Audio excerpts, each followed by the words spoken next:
Bhojpuri संगनी channel में आप सबके हार्दिक स्वागत बा।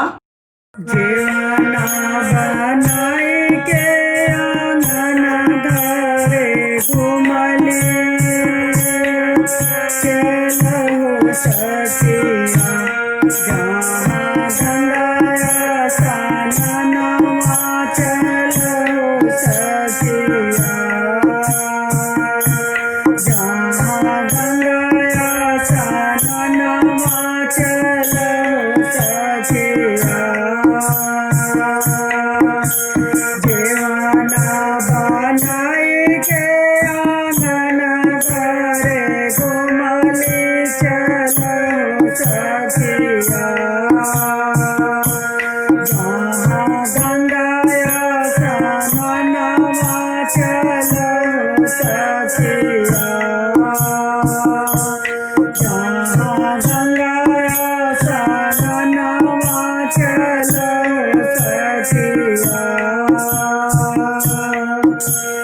सब पर चिड़िया कदम पर टंगले कदम ऊपर शीशा बंसिया बजवले कदम ऊपर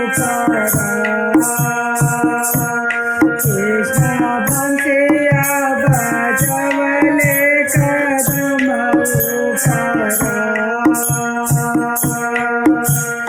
सब पर चिड़िया कदम पर टंगले कदम ऊपर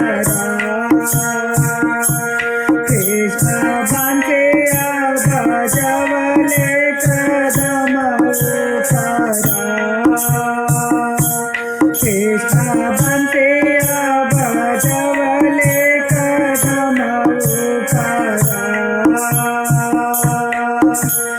बांसे शब्द सुने सके सब लोग भइले सागर भीतर बांसे शब्द सुने सके सब लोग भइले सागर भीतर सखी सब करेली बिनतिया सागर भीतर सखी सब करेली बिनतिया सागर भीतर गेरुआ भराई के आंगन घरे घुमले चलो सखिया गेरुआ भराई के आंगन घरे घुमले चलो सखिया जहाँ गंगाया साननवा चलो सखिया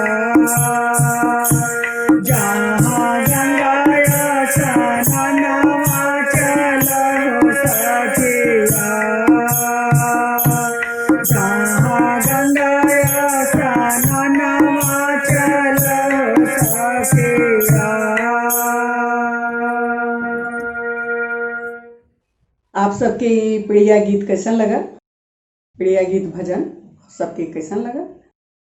अगर निक लगा तो आप लोग सब्सक्राइब जरूर करें। धन्यवाद।